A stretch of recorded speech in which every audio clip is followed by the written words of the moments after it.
Good evening, Ron. Thank Hi. you very much for all three for seminars. Wonderful, thank you. My question is that you said that you had the blood of our Lord examined by the Israelis. That's correct. What was their determination of that? Okay. Now, we won't be able to take second questions. I'm sorry if you're on your second one, please just step out. I love you, but we're running out of time. Real quickly, okay.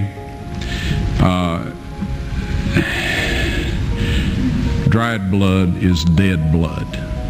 Everybody knows that, all right? They can test the blood of the pharaohs, the mummies of the pharaohs, all right? There's certain things they can do. They cannot get a chromosome count by any method I'm familiar with, all right? Things keep changing. I don't profess to know everything. However, there's no way I know that you can get a chromosome count out of dead blood. You can get a DNA and some other things, but not a chromosome count, all right? That's done by living white blood cells. Now then, first of all, in this analysis, I took the blood into a laboratory in Israel. I asked one of the people I work with in antiquities, where is a good laboratory that does reliable work? And they said, such and such, such and such. I took it. I just said, please examine this blood and tell me what you can tell me about it.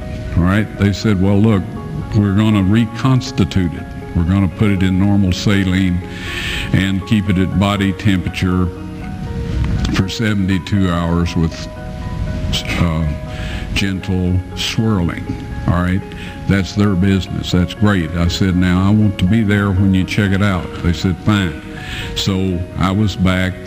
They checked it out. I said, now, they said it's human blood. We can tell that. They did whatever tests they need to do. And then I said, take some of the white blood cells and put them in a growth medium and keep them at body temperature for 48 hours. And they said, well, that'll do no good because it's dead blood. I said, would you please do that for me? And they said, okay, we'll do it. So anyway, I said, I want to be there when you take it out and examine it. So I was back there. They took it out, examined it under microscope, and the one technician called the other one over there, and then they called the boss over there, and they were talking Hebrew a mile a minute there for a little bit, and they looked at me and they said, Mr. Wyatt, this human blood only has 24 chromosomes in it.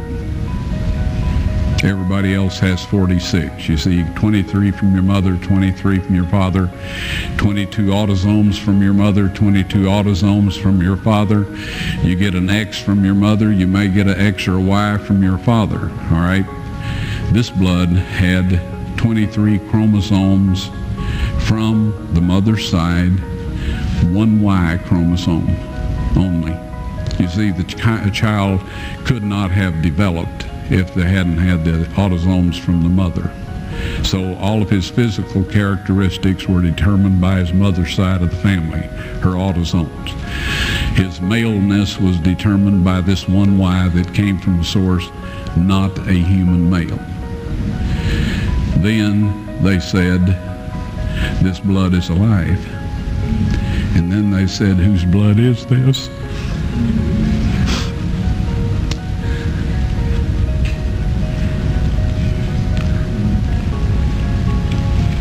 I said, it's the blood of your Messiah.